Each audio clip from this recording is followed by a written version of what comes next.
Welcome to the Moonshots Podcast. It's episode 170. I'm your co-host, Mike Parsons, and as always, I'm joined by the man of reflection, Mr. Mark Pearson Freeland. Good morning, Mark. Hey, good morning, Mike. You're right. We are a pair of reflectors as we dig into each of our shows on the Moonshot series. Likewise, with our listeners, we're all learning about reflecting on some of the challenging parts of our lives. But, Mike, I think today's topic is still something that I, in the past, have tried to avoid, I think, reflecting on too much. How about you? Yes, I feel like I'm almost avoiding introducing the book that we are going to study today, Mark. Let's jump over the chasm. Let's cross the Rubicon. Mark, tell us, where are we going today? Today, we are digging into, listeners, Daniel H. Pink's book, The Power of Regret.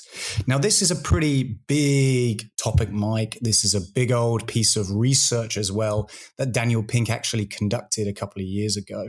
He went out, he put this big website online, and he encouraged tens of thousands of people to go and complete what he called the world's largest regret study that was available online. And the idea was really to help him, Daniel Pink, gather inputs and experiences around how humans react to regret. And what he did was he took all of those data points from tens of thousands of people and condensed it into the book, The Power of Regret. And he drew a number of conclusions from those raw pieces of data. So even before we get into the lessons and the areas that he uncovered within The Power of Regret, isn't that an amazing case study of utilizing kind of citizen science and getting the public around the world to upload their own regrets in order to help us all understand a little bit more about that raw emotion of regret? Yeah. And it's sort of disruptive to think about the fact that he goes out there and creates this massive study on regret, the World Regret Survey. And even as we talk about it, it feels a bit odd. It feels almost a little bit uncomfortable, which I think is a proxy for the fact that regrets are things you got to push someone to get them to talk about what they regret. And regret, as soon as you entertain the concept of regrets, it's just uncomfortable, isn't it, Mark?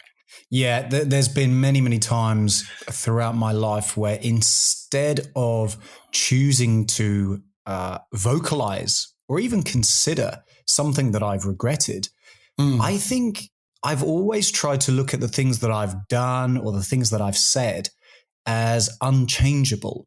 And what I mean by that is I am a product of the things that I've sort of done. So to inherently regret anything that I've done almost goes against my ego and my sense of being.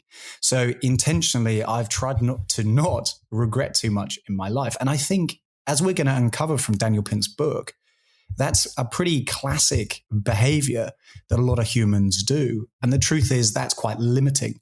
By not having an appreciation of regret, I think I am kind of limited in how I learn from things in my life. Yeah, so what we're going to do today is really similar to what we've done over the last 3 shows in the Mindset series, is to go to new ways of thinking, asking really powerful questions that affect our mindset. And today is no different.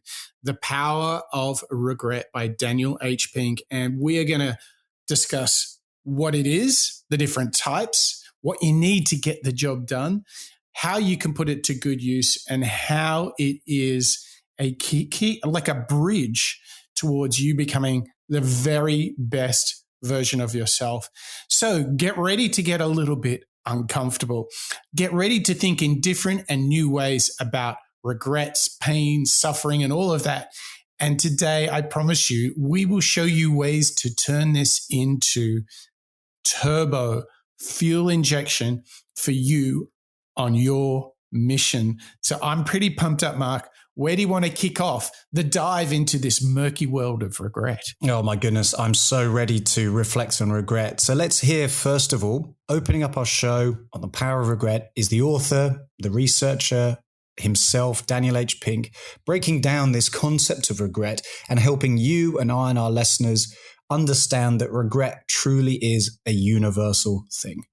We think that when we experience regret, it's somehow an aberration, when in fact, everybody experiences regret. Regret makes us human. Regret is part of the human condition. What's more, we think that regret makes us weaker, when in fact, the research shows that, done right, regret can make us stronger, that we can enlist our regrets as an engine for forward progress. In a weird way, regret also taught me about what makes a good life, because as I had collected 16,000 regrets from people in 105 countries, and when they told me their regrets, in a sense they were also telling me about what made life worth living. Like, I understand that no regrets philosophy. The problem is that it's not possible, because we all have regrets. Now, we should try to minimize our future regrets, but the idea that you should never look backward on your life and say, oh, I wish I had done things differently, is actually a terrible blueprint for living. And I think one of the problems is, especially in North America, is that we're a little over-indexed on positivity.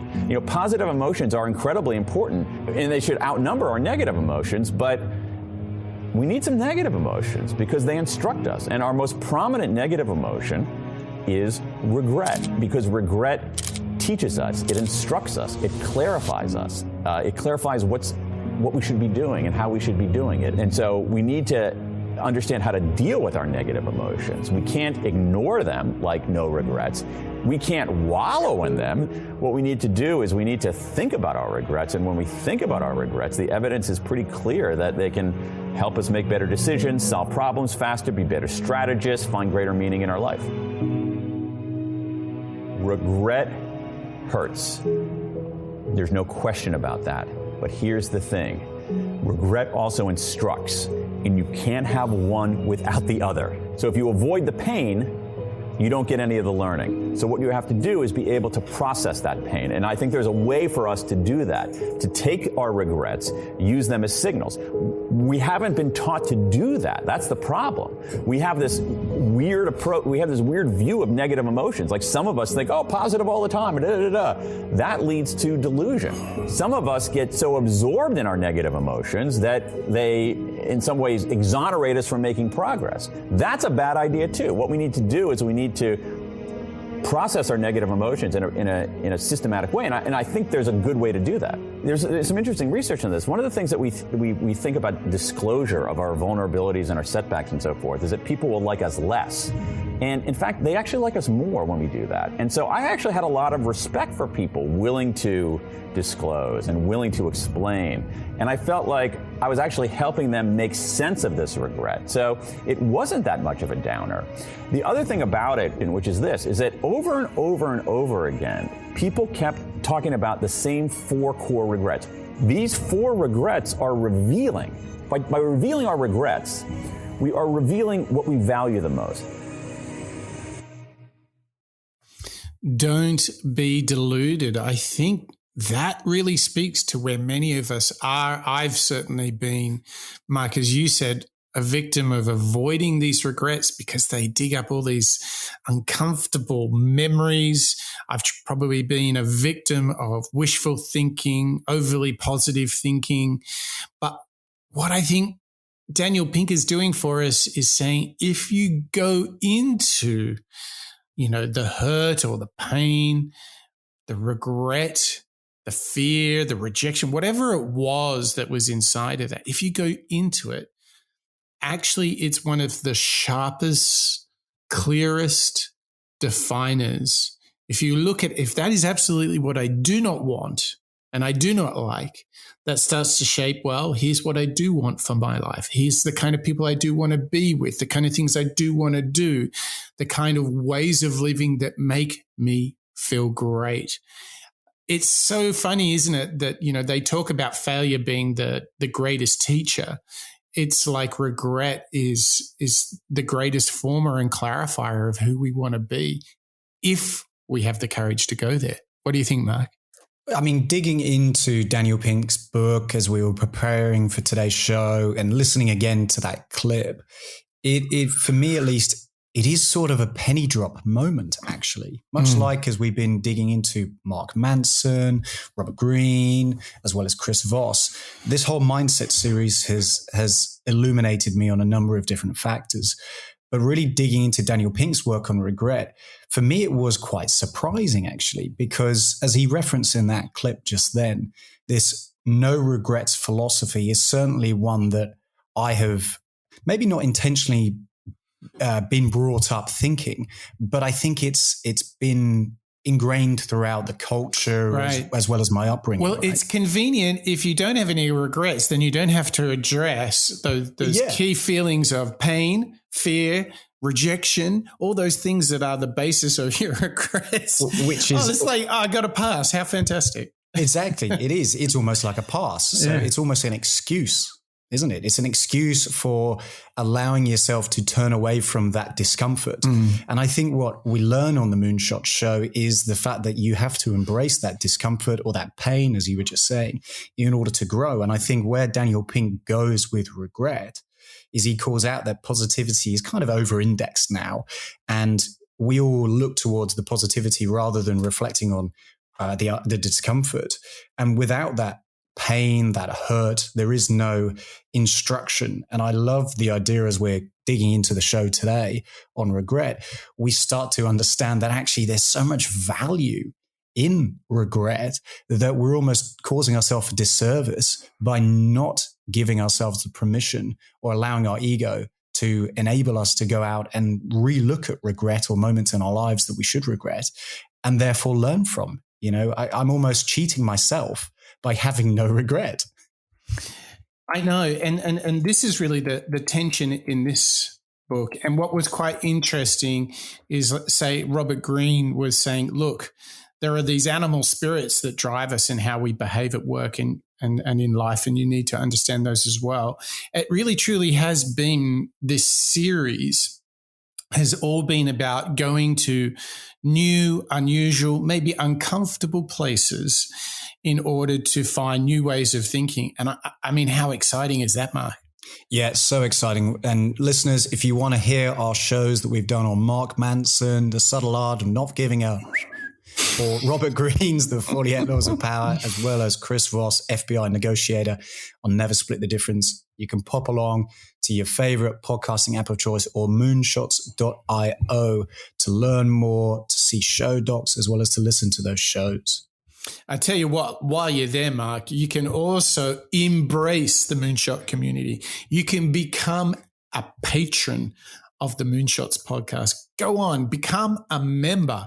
And as always, Mark, we have new members to celebrate. So why don't we hit that roll call and welcome and thank our Patreon members. Yes. Dun, dun, dun, dun. The moment you've all been waiting for. Please give a short and sharp welcome to Bob, Niles, John, Terry, Bridie, Nyla, Marjolaine, Ken, Dietmar, Tom and Mark, Marjan, Connor, Rodrigo, Yasmin, Spaceman, Daniela, Lisa, Sid, Maria, Paul, Berg, and Kalman. Thank you all so much for joining us as part of the Moonshots family on Patreon. Yeah, and we really appreciate your support. We're super grateful for it. Even though it's the cost of one Starbucks coffee per month, and you can support us. It helps us pay for all our subscription services. We have these great mics that cost us hundreds and hundreds of dollars, and all of that equipment, all of that technology is all here to serve you, our listeners, and especially our members. We're truly grateful for your support. And if you are a member, you also get access to the Moonshots Master Series. And boy, I love doing the Master Series, Mark. How about you? I mean, there's so much that I learn from our weekly show, digging into the Daniel Pinks and the Chris Vosses. But what I think you and I are able to, as well as the Moonshots team are able to do, going into 170 plus shows by now, Mike, is take out the consistency that exists throughout a lot of our moonshotters, our entrepreneurs and authors that we dig into, and pull out real big, comprehensive deep dives into topics like motivation, first principles, collaboration and teamwork, habits, circle of influence, the art of communication, entrepreneurship, finding your purpose, and coming soon, Mike, second order thinking. These are huge topics, aren't they? They're big chunky topics, and those are all exclusive for our members. So if you would love to become a member, head over to moonshots.io, hit the big member button, join up, be part of it. It's just the cost of one cup of coffee a month, and you get access to all of that thinking. But today, here on this show, Mark, we have a lot of thinking to come. We really, really do. And in that first clip from Daniel Pink, he referenced the 4 types, the 4 cores of regret. And I think as it's such a pinnacle part and foundation of Daniel Pink's book, it only seems to do justice for us to now hear from the author himself, again, breaking down what he means by those. So let's now hear from Daniel Pink, the author of The Power of Regret, breaking down the 4 core regrets that he found during his research into regret. One of them are what I call foundation regrets, which are regrets about essentially not doing the work, about making choices in your life that gave you an unstable platform. Smoking is a big one. Not taking care of your health, not exercising, not eating right, not working hard enough in school, not saving enough money, those kinds of things. Now, those are sometimes complicated because those things are not always in somebody's individual domain, but individual choice. But foundation regrets. Second one, boldness regrets. If only I'd taken the chance. If only I'd taken the chance. To me, what it suggests is that human beings it goes to our motivation conversation. Human beings want to do something. We want to learn. We want to grow. We want to have a psychologically rich life. 3, moral regrets. Very interesting topic. Smaller in number, but fascinating in their own way. You're at a juncture. You can do the right thing. You can do the wrong thing. You decide to do the wrong thing, and you regret it for years. I've got a woman in the book who would regularly steal candy from a store when she was 10 years old. She revealed that regret. It bothers the hell out of her. She's in her 70s. It happened 60 years ago. I have regrets about people bullying kids in school, all kinds of regrets about marital infidelity. I think there's something heartening about that, is that these moral regrets suggest that we actually want to be good. And when we're not, we feel terrible about it. The final one are connection regrets. Connection regrets are the biggest category. And it's basically, you have a relationship. I don't mean a romantic relationship, any relationship. You have a relationship with a parent, a child, a sibling, a friend, whoever. And it sort of comes apart. And you want to reach out, but you think, it's going to be awkward to reach out, and they're not going to care. So you don't reach out, and you drift further apart. And people deeply regret that. To me, and I think it's relevant for some of the stuff that you guys have talked about before, is it's amazing how important friendship is in people's lives. I mean, there was a revelation to me. Like, friendship really, really, really matters in people's lives, more than I expected. And I think that more than many men are willing to see before their eyes, especially men, but women too, but especially men. And so the lesson there is, I mean, to me, that's been a big lesson for me, that the connection regrets, because here's what happens. I'll give you an example. Let's take 2 characters. All right. They're friends, but the friendship has come apart. And most of the time, these friendships come apart, not because of any cataclysm, because of any fight or anything like that. It just kind of drift. So we got 2 friends, Johnny and AJ. All right. They have a close relationship, but over time it starts drifting apart. And I say to AJ, okay, so, oh man, it's like I sort of like I had this friend and I was like really close, and like somehow we just drifted apart. And yeah, I should probably reach out, but it's really awkward and he's not going to care. You're so wrong about that. You're so wrong about that. Number one, there's a lot of evidence showing that those kinds of things are much less awkward than we think. And also, it's almost always well received. And so what I've done to people in writing this book and reporting this out, the story kept changing on me because people would change their behavior in response to the conversation. But I said to one woman who had this kind of story, I said, well, what if Jennifer, like she'd grown apart from this one friend. What if Jennifer reached out to you? Oh my God, that would be the greatest thing. I would love it. I would be so touched. It would make my year. It would make my decade. And I'm like, well, you kind of answered your question there. Oh my gosh. Like, as he's going through this, did you find yourself doing the same thing? Did you just start going, well, what are my regrets in those 4 areas? Yeah, exactly. All right. So let's have some fun. Like, let's just get the edge off this whole regret thing. Let's get into some of ours. I'll start. So definitely one of my stability regrets or foundation regrets was just not applying myself at school. Oh my gosh, Mark. It was, oh gosh.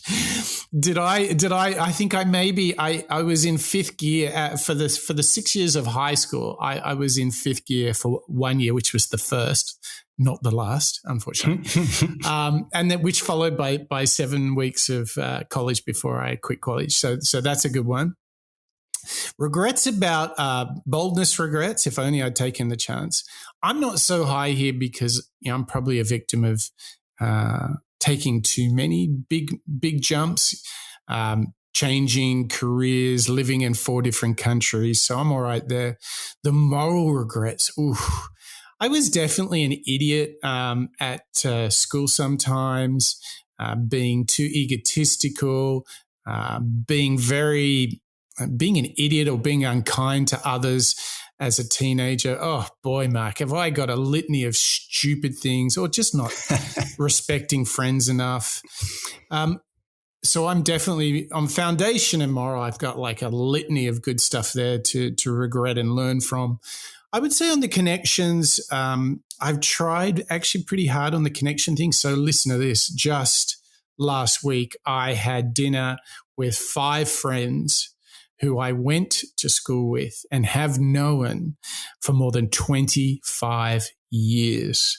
So keeping that connection, I'm pretty good on. But yeah, foundation and moral are the ones that I'm kind of, I got some good regrets there that I can go and reflect on. What about you, Mark?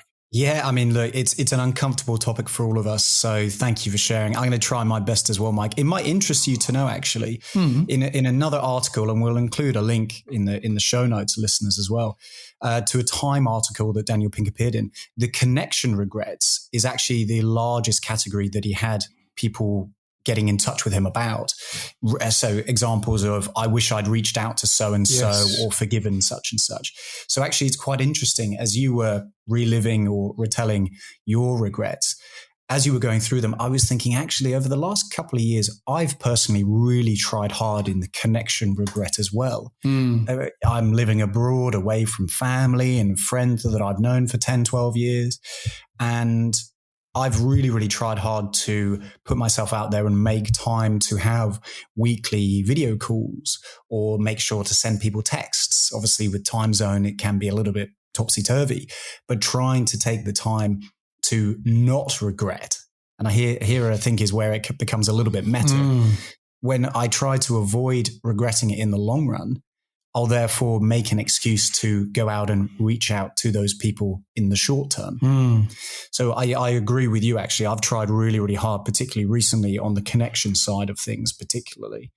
Likewise with moral, I believe I've always tried to carve out time to be loyal and be quite kind to people. There's probably been times in my career that I've regretted maybe not being bolder in meetings or stand up for other colleagues, perhaps. So I think that certainly sits within the moral regrets, not having raised a hand and argued against maybe a boss who wasn't being kind to a colleague, perhaps. I think in my foundation regrets, I think until recently, over the last maybe 5 or so years, when I've tried to actively take ownership of my finances. Before then, I wouldn't have really thought about it, thinking about, saving enough or reflecting where I was budgeting or spending my money. That's something that I think, particularly as I was getting first into career and so on, that was always something that I didn't give enough attention to. And I think finances is pretty common. And the boldness, again, I'm going to be on your side a little bit. I've tried to always push myself to try new things, to get out there. Maybe I am guilty of settling into things for too long, rather than pushing myself to learn new skills. Maybe there's been times in my career where I've just allowed myself to coast. And live off the fat of the land, as they would say, rather than expose myself to difficulties. I think that's where my boldness regrets might come in. asking for new bits of advice or new skills rather than just living in the same pattern of things day by day from a career perspective. I think that's probably where my boldness regrets would come in. Well, look at that. See, that wasn't so hard, was it, mate? We just shared our life regrets with 50,000 other people. Well, there you go, listeners. You're welcome. But I think the point here is get them out, right? Air the dirty laundry, because surely if you go at those, for example, let's take the fact that, one of my big regrets was just not applying myself at school and college. Okay. Well, I believe that I can show you that the hard work that I put into learning right now, more than 20 years later, the motivation comes from the regret of such a long time ago that powers me today. I will go and I will learn like crazy. I read like crazy. I write like crazy. And all of that stems from the fact that I use the regret of not doing it when I was younger. I use that, those regrets of yesterday, I use them in the here and now. I use them today, which is pretty good stuff. But I think it's important not just to touch on this once like you and I have, Mark. I think it is really critical that we build a well of courage, that we build this enormous reserve to go after the moments where we actually haven't been our best and to get into them, to explore them, to know them, to understand them, and therefore master them. But let's focus now on what it really takes. Let's listen to a conversation between Daniel Pink and other author and moonshotter who we quite like, Adam Grant, discussing the pain and the courage of regret. So as people process those four domains of regret, I think when they say no regrets, what they're trying to do is keep the learning but get rid of the pain, right? Like when I think about regrets, I think I want to treat that the same way as a stupid decision someone else made, right? Where I read about it, I learn the lesson from it, but it doesn't hurt. Is that feasible from the research you've done? Is it something we should aspire to, or do we need the pain in order to get the lesson? I think it's a great question. And I'm not certain what the answer is, but my hypothesis, my sort of like the preponderance of evidence, to me at least, suggests that if you want the instruction, you got to have the pain. And this is one reason. And so we want the instruction, but we don't want the pain. And I don't think you can get that. I think you need that. I think you need that pain. There is some evidence, a couple of interesting papers showing that experiencing vicarious regret can lead you in that way, but I think in general you need the pain, and this is the thing that I keep coming back to, which is that especially in America, no one teaches us how to deal with negative emotions. And when we have negative emotions, we think that somehow there's something wrong with us because everybody else is so positive, and you're supposed to be positive. So am I weak? Am I broken? Is there something wrong with me? And we need to instruct people how to deal with negative emotions. That is, pain, that stab of negativity, is a signal. And so you can't ignore it and you can't wallow in it. You have to confront it. And one of the things that bugs me really deeply is this philosophy of no regrets. I never look back because I'm a man or woman of courage. That's bullshit. I mean, forgive me, but no regrets isn't a sign of courage. What's courageous is is dealing with the pain, responding to the pain, and confronting your regrets dead on and doing something about them. That's what courage is. I mean, Mike, straight away, Daniel Pink's hitting on exactly what it was that I was referring to earlier in the show. This almost ignorance or a desire to not reflect on regrets because you feel as though, oh, no, I'm confident, so therefore I don't need to regret. That's not a sign of courage. The sign of courage, as Daniel Pink's saying, is to confront and accept those regrets, to look at them in detail and learn from them.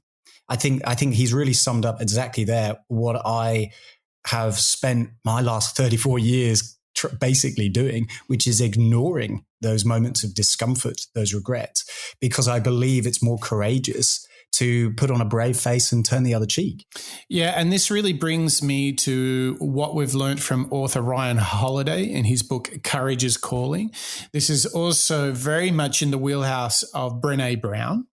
If you think about Daring Greatly, if you actually go into our whole back catalogue, go to Jocko Willink and David Goggins, they've got a different entry point. But what we are seeing is this massive pattern is that you cannot be naive and ignorant and just soldier on with a well of adrenaline and go forward. There has to be the vulnerable capacity to look at yourself and look at the bad things in yourself, the mistakes that you have made, and to find the courage to go and truly grab them and say, okay, that sucked. And that's okay because I'm going to use it, rather than like, no regrets. I just move on. I don't even think about that. Well, that's what the mistake is. Daniel Pink is saying you got to go into your back catalog of bloopers, mistakes, and really go and dust it out and clean it out. Do not leave those cobwebs unattended. Go in there. And if you tackle them, if you do some house cleaning, you will indeed give yourself a very good chance of finding the very best version of yourself. What do you think? I mean, again, it's the big penny drop moment, isn't it? Much like all those innovators and entrepreneurs and moonshotters you've just mentioned, a lot of the lessons we learn from them is to embrace, let's call it failure. Let's call it those difficulties, right? Oh, I've created a product, but it was a mistake. Okay, that's fine. I'll learn from it. And I think regret is basically our own personal failures, isn't it? Whether you want to call them failures or not, it doesn't really matter. I think it's still the same emotion, the same feeling of, oh, that could have gone better. And learning from those moments, as we're learning from Daniel Pink, helps guide us with regards to how we behave next time. We're learning from them, much like a muscle. We're tearing it, making it a little bit stronger. Like Jocko or David Goggins would say, we're learning from it, we're getting stronger. And I think Daniel Pink's saying the exact same thing, even though it's more related to our brains and how we respond to things. Yes. It's the same concept, isn't it? So this is fascinating because it really plays into also what we learned from Eckhart Tolle, where you have to understand the role of your ego. I think it is our ego that says, ooh, don't go near pain, fear, or rejection, right? But these things happen in life. They happen pretty regularly in life. And I think it's mind over matter here. If you can build this muscle like Jocko Willink and Goggins, problem, good. Pain, good. Go into it. Daniel Pink is saying, embrace it, discover what is it telling you about who you want to be in the future. How do you avoid making those same mistakes again? And this is what I truly love about this exercise, what we're doing together, learning out loud, decoding this book, The Power of Regret by Daniel H. Pink, and really finding what does it take to get a little bit uncomfortable? What does it take to find the courage to ask yourself, where did I really stuff up in life? And how can I use that to make myself better? And I think that's what's so exciting. And we've still got so much more to come. But before we continue on this adventure with author Daniel H. Pink, Mike, I'm really glad that we've started reminding our listeners to get into the Apple Podcast app or to Spotify and to give us a rating or a review, because we're seeing them really come back with some real strength. I mean, it's so good to hear your feedback. I mean, Mark, how good is it when listeners send us an email or share their thoughts via rating or review? I mean, it's pretty good, isn't it? Well, I mean, as much as I love discussing things with you and the Moonshots team, Mike, you're right. It is really rewarding for us, for you and I and the team, to receive those communications. Last week, we caught out Sarah Goes Vegan.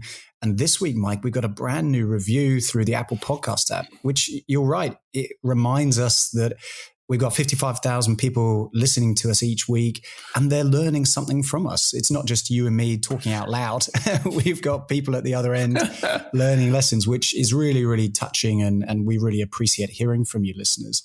And this week, Mike, we want to call out Caleb Podcasts, who's left us a wonderful review, calling out the passion that you and I and the team share each week, the passion to share the secrets of entrepreneurship can be felt in every episode. I mean, Caleb, thank you so much for calling that out. I think it's very true that Mike and I, we are very passionate about each of the shows that we pull together and the lessons that we learn. And hearing from you, our listeners, that you're also getting a sense of it. It's not just Mark and Mike having a chat, having a good time. We are passionate about it. We get a lot out of digging into these shows and these innovators each week. And we're glad to hear that our listeners get the same. So thank you so much for getting in touch. It really, really helps. Yeah, I totally agree, Mark. The think about the topic of today's show, power of regret. Imagine if you, and let's kind of build off what Caleb was talking about and, these secrets to entrepreneurship. Imagine if you had done 2 startups that didn't work out. It would be so important to use the thinking of Daniel H. Pink, the power of regret, to go back and evaluate, what did I totally stuff up? Because if you can't, was it the team? Did you allocate capital in a bad way? Were you building a product that nobody wanted? Whatever it was, if you go back to that and you can get a little bit ready for the pain, maybe the fear, maybe the rejection, whatever it is that is in that past. And if you can reflect on it, surely that is like a springboard, like a catapult to launch you into a new version of yourself, a better version of yourself. Whatever comes next can be better. But imagine this, Mark, if you didn't have the courage to go back and ask, what did I stuff up? What did I do badly? If you didn't do that, well, the chances are you're going to make the same mistake again, right? Oh, absolutely. And without taking a moment to look at what you've done, how you've reacted, how things have played out, I mean, there's no hope for any of us to learn from the things that do happen, right? It's like history.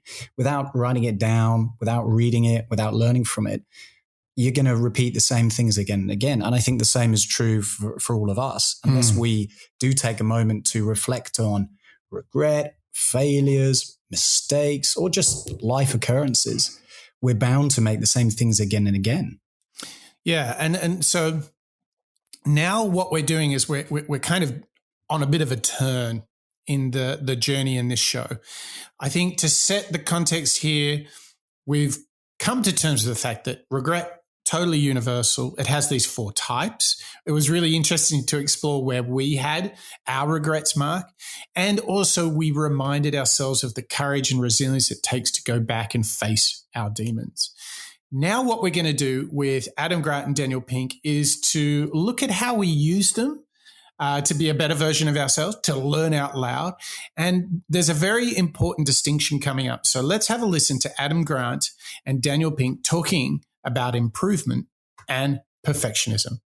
If regret is a learning opportunity that can be meaningful and then positive for well-being, should we be concerned about the pursuit of perfectionism that occurs in continually wanting to do things better? Do you think that there is a line, fine or otherwise, that could cast rectifying and actioning regrets as negative? Yeah, well, I mean, certainly there's a big difference between improvement and perfectionism. Perfectionism is completely debilitating. And so, one of the things that we have to get, I mean, this is sort of part of healthy functioning, is like we have to figure out like, what do we have control over? What do we not have control over? Some perfectionism is basically seeking control over things you have no control over. Right. Some of perfectionism is simply is aspiring to a standard that is unachievable. When the desire for improvement turns into the obsession with perfectionism, that's obviously really dangerous. I don't really have, Adam, do you have a good sort of technique for stopping that? I mean, the only one that I've found even remotely helpful is just to distinguish reflection and rumination. Rumination is when I cycle through the same thought over and over again. Reflection is when I gain a new insight. And if there hasn't been one in the last 10 minutes, it's time to move on. Yeah. One other thing on this, I'll give you one super technique. We're at 8:01. Go ahead. One super quick technique that I use myself, which is ironic given the timing here, is that Lorne. I say this to myself literally out loud sometimes. Lorne Michaels, the guy who created Saturday Night Live, said very famously once. He says, "We don't go on because we're ready. We go on because it's 11:30." And there are times that I say to myself, "Dan, it's 11:30."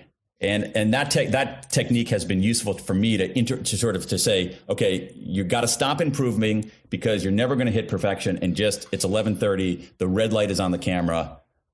Let's put on a show. I quite like that last little story, the little anecdote, actually, Mike, because there's been many, many times for me, and it's quite a well-known saying, isn't it? Don't let perfectionism stop progress. Just go out and do it. There's been many times in my life where I've felt debilitated because I've strived for the perfect, maybe it's presentation, maybe it's argument, maybe it's just way of thinking. And what happens is you do get into a moment of a lack of activity or action, or maybe you just put off going out and doing something. Maybe it's starting a business. Maybe it's jumping out of a plane. Maybe it's having a difficult conversation with somebody, whatever it might be, because you want to wait for either A, the perfect timing, B, the perfect argument or pronunciation of what you're trying to put across, or C, just the perfect situation in the world. And I think what we're hearing from Daniel Pink and Adam Grant in that clip is don't get paralyzed by a desire to be perfect, because the truth is you might not get there. The action of regret, and I think where the connection comes in with the power of regret, which is where we're going today, is you use regret in order to help you learn about your values in reflecting on what you've done. So rather than focus on not making any mistakes, not making any regrets, and therefore being, inverted commas, perfect, instead accept that you are going to make some mistakes along the way. You're not perfect, and therefore you're going to be more at peace. What do you take from it? What an interesting conversation, because what we're effectively doing is trying to embed a practice that is born of this thinking, of this framework that Daniel Pink has been talking about. So I think the question becomes like, if you don't think about perfectionism, I think you have to think about process, right? So it's process over perfectionism. And this process of continuous self-improvement, I think, is best expressed through the concept of habits.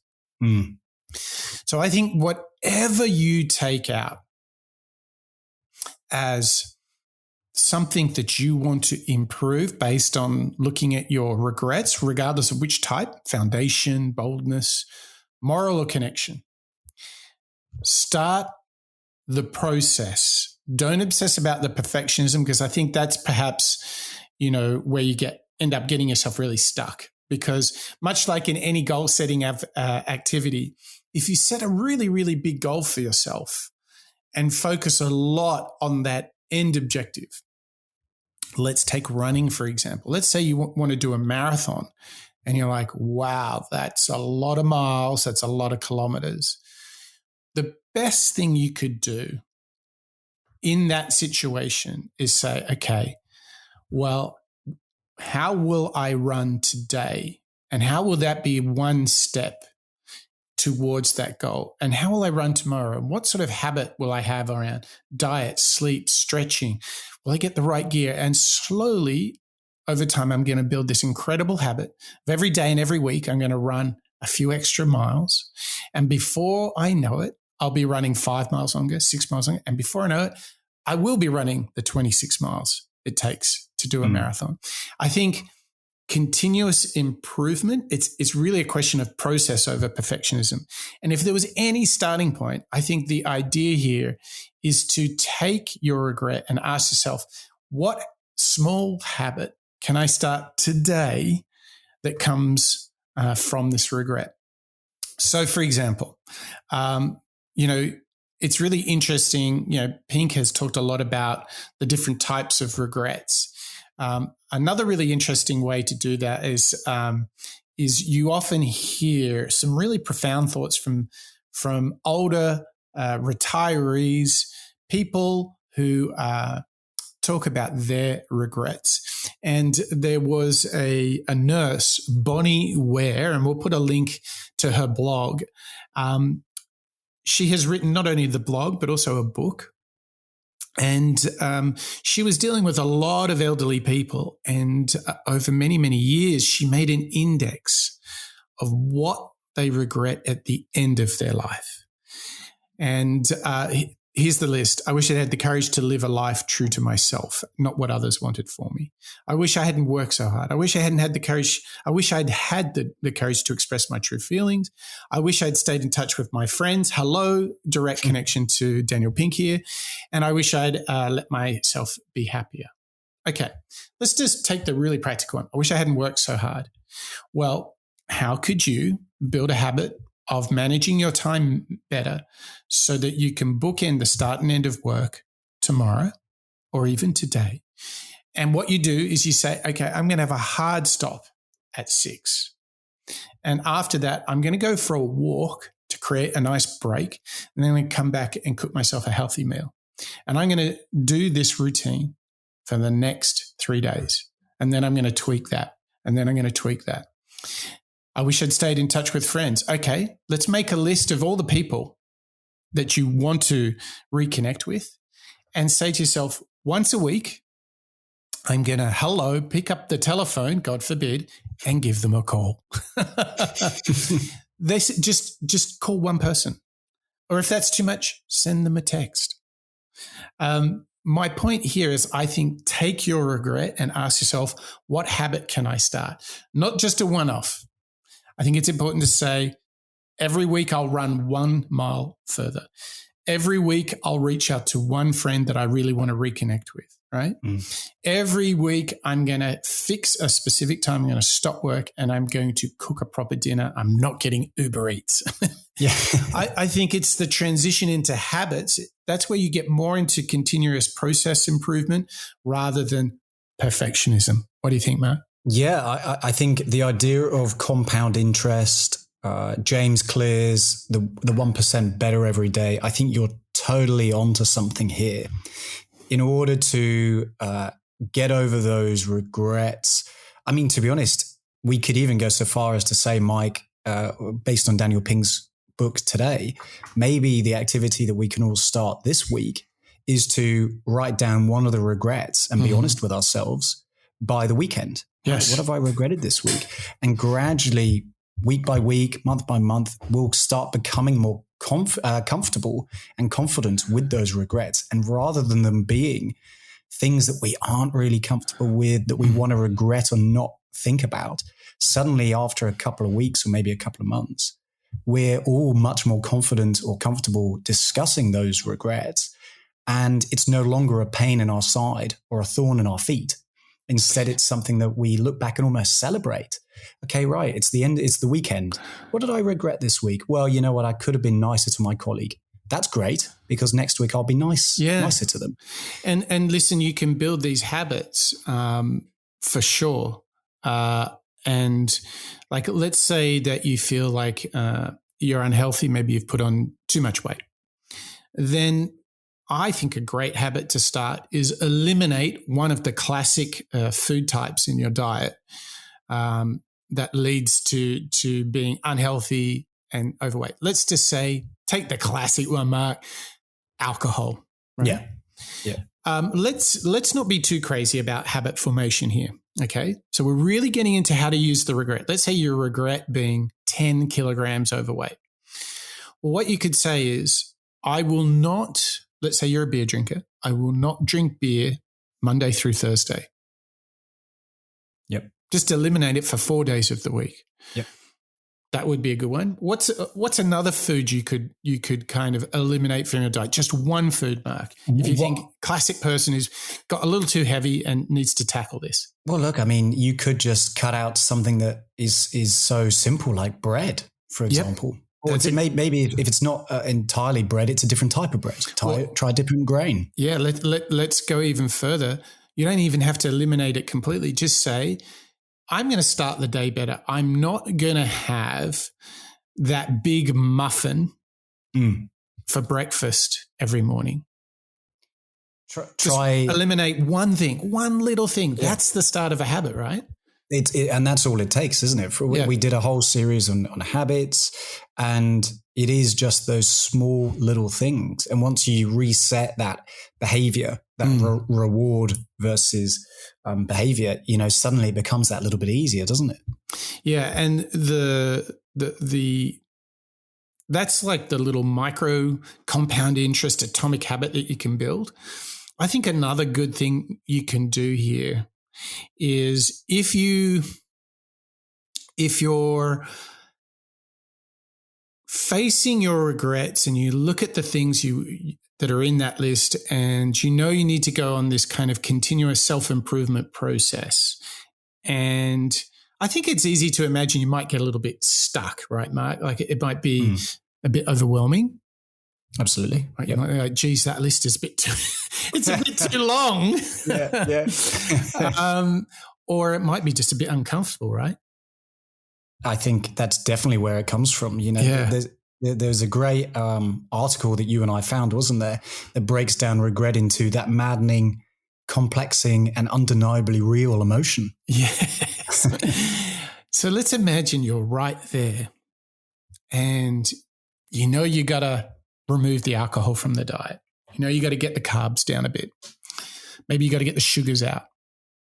Maybe you just got to eat like proper like fruit, vegetable rather than all this processed stuff. But you're like, ugh, can I really be bothered? What I love to do is, it was quite interesting to use that process of looking at what Bonnie Ware said the top 5 regrets were. What I go back to is the feeling that I had when I didn't live up to the best version of myself. I try to go back to the pain. I try to go back to the rejection, the failure, whatever it is. I try to go to not only the moment, but the feeling, right? I love going back in my life. Particularly, you've heard me on the show talk a number of times about how I was lazy and undisciplined and didn't make much of my high school years, my teenage years. They were a bit of a joke, to be quite honest, right? I go back to that feeling of disappointment in myself. And I go there and I feel it. And do you know what I promised to myself, Mark? I go right to that moment and I say, never again. I go back to that feeling of being fluent in French. I lived in Paris. I didn't even take French in my final high school exams. I remember playing rugby against 5 of the Australian rugby team. And I quit rugby. I remember being a professional DJ and quitting, and so on, and so on, and so on. And how disappointed I am in myself. And I make a promise, never again. And that's the well of discipline and resilience and the courage to try and be better. And I go back to that. And I encourage you, Mark, I encourage our listeners to go to those feelings that you have. Go to that moment and say to yourself, never again. There is time abundant ahead for each and every one of us to improve upon that. Don't avoid those moments of pain, regret, rejection. Don't avoid them. Go to them and just make that promise. And if you can truly say, I don't want to be there again, then the idea of not having beer Monday through Thursday, no problem. Yeah. That idea of eliminating those carbs, no problem. Those sugars, that idea of putting in the work to prepare a proper meal with real fruit and vegetable, no problem. Go back to the moment and just find a way to confront it And so do you really want to experience that feeling again? No, of course you don't. So what does it take to get through that and to say never again? To me, that is the power of regret. I think you're totally right, Mike. I think you're totally right. And we've got one more clip that I think really builds on exactly what you've just shared with us. And this is a great story from Daniel H. Pink's book, The Power of Regret. And I think it's speaking really true to this idea that you're discussing around the emotion, the raw feeling of regret, and therefore doing something about it. Thinking back at a moment in your life that perhaps you could have done differently and learning from it and promising to yourself never again. And I thought it'd be a great closer for today's show. It's a nice breakdown from Productivity Game on one of the lessons within Daniel H. Pink's book, The Power of Regret. So let's hear from the book itself one more time, and this time how to anticipate potential regrets.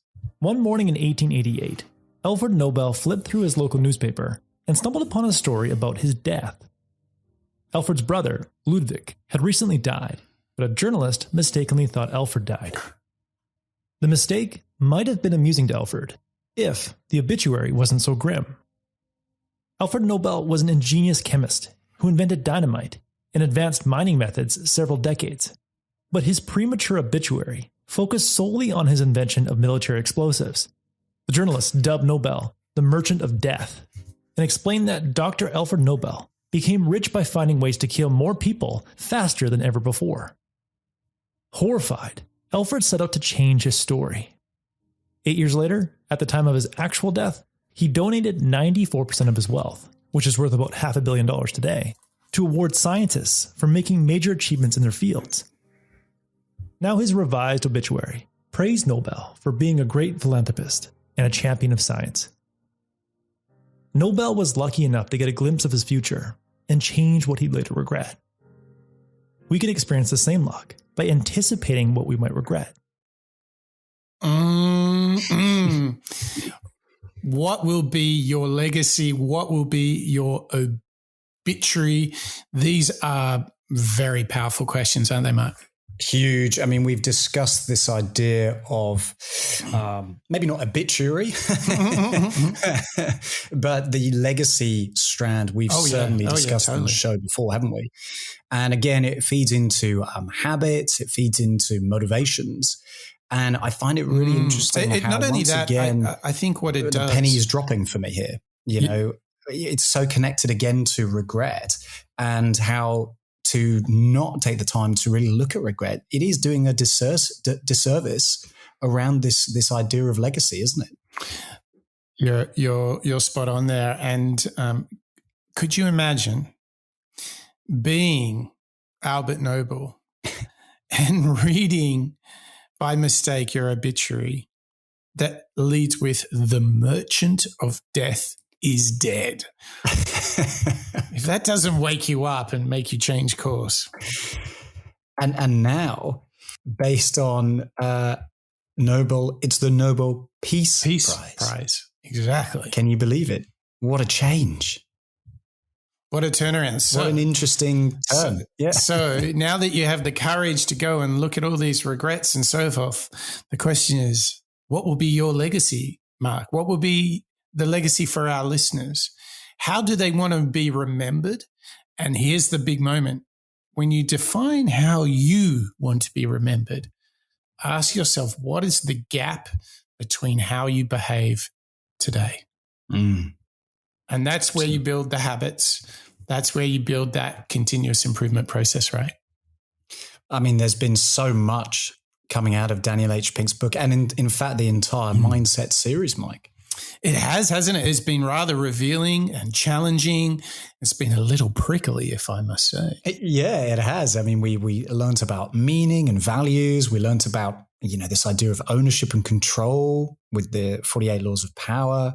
Last week with communication and negotiation. And this week, a seriously heavy hitting, if I may say so myself, breakdown into the idea of regret, as well as the build that you've made, habit formation. I think this has been a really interesting lesson for me in digging into the foundations and the columns of having a good mindset that we can go out and build on and be the best version of ourselves. Yeah.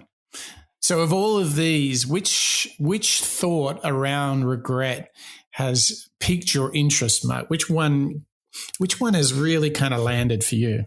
Well, to be honest, they've all revealed, because they're all in a funny sort of way compounded for me anyway. Each one sort of reveals a new insight. I think obviously I understood that regret and reflecting on regret takes courage. So for me, what actually is the big reveal from today's work and Daniel Pink's book is the fact that it's universal and that we should revel in reflecting on them. Right. All right. Because I think there's so much we can learn from it. And now that I know and appreciate that around the world, all these people have these frustrations, these regrets, it makes it a little bit easier for me, myself, to reflect on them myself as well. And if everybody else can do it, so can I. So that little bit of courage to really accept it, to take a moment out of my day or my week, think back to it. What can I learn? What can I do better? I mean, it's so easy to do, admittedly, maybe a little bit unpleasant. So easy to do. I think down the line, it's going to be worth its weight in gold. What stood out to you, Mike? Well, when I think about this, probably like the most fundamental thing of don't be a victim of wishful thinking. Don't try and be, I got no regrets, right? Mm-hmm. And I just love the idea of the permission it gave me. Yeah. I thought that was very, very powerful.